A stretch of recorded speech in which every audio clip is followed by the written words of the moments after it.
Hi there, everyone. We're here at Nope, and we're taking some sound bites from different people looking at what's happening in this amazingly vibrant, diverse sector that's looking after people's health naturally. There's some really exciting trends going on. There's some really complex and difficult issues that we see around certain product categories like CBD. There's such a mission to make sure that the best products that are really helping people to live natural, healthy lives are still available.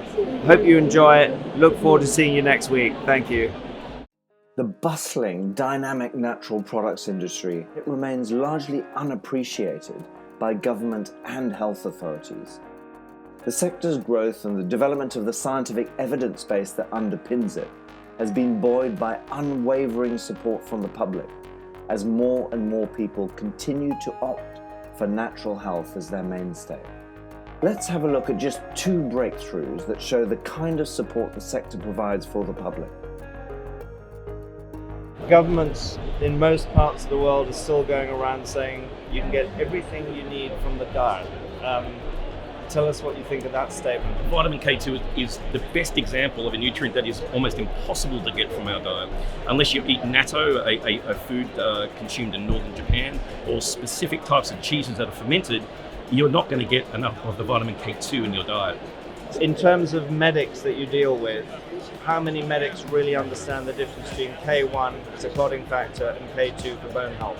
Very few, but the ones that do understand, they jump up and down, they get really excited because they're seeing differences, change in people's bones. People are actually having less rigid and stronger bones, and they're attributing it to the fact that they're adding the MediQ7 vitamin K2 to their diet. Omega-3s are one of the most clinically studied ingredients like in the history of mankind.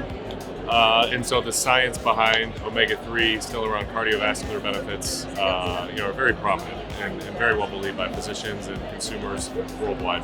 Clinical data has shown in 10 clinical trials, over 27,000 patients worldwide, that patients with an omega-3 index of 8% or higher had a relative risk reduction of a significant heart event.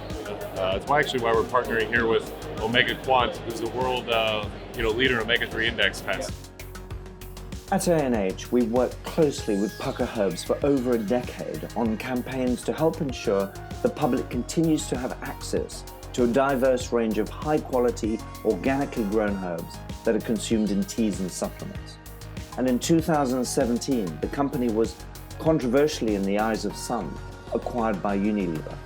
I now sit on the company's mission council, and I caught up with Sebastian at the show to find out if he was planning to hang up his hat and put his slippers on anytime soon.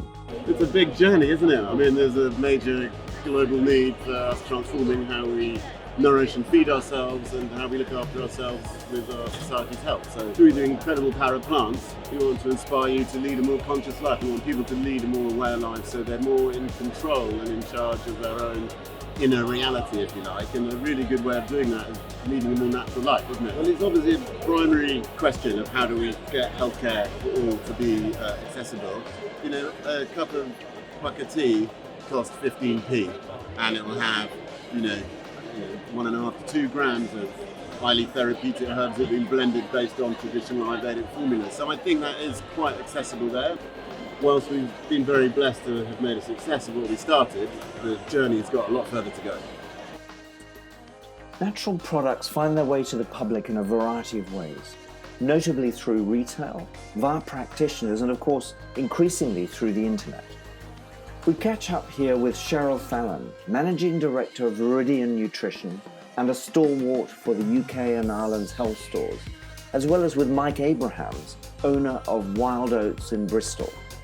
Health food stores have been in the UK for more than 100 years, and they've already been the hub of the community in changing diets and lifestyles. There's a phenomenal amount of experience and education within health food stores, both through just learning as they're going along organically, also actual courses, people doing MScs, degrees in nutrition now, and herbalism and all the different disciplines.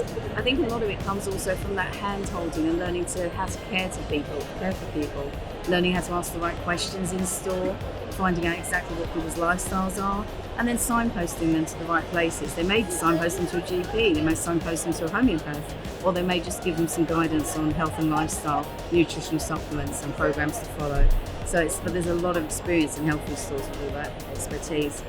You won't get information in the supermarket, and if you go online, yes, you can get lots of information, but what is the information that you're actually looking for in all of that? And then you have another question, and you have to go somewhere else to ask that question, and then you get another load of spurious information, and you can't actually find what you want. If you go into a health store, you will find that that person will engage with you, ask the right question. You can ask all the questions you want, and in 5 minutes you've got your answer. One of the fastest growing product categories is CBD, the non-psychoactive cannabinoid from hemp.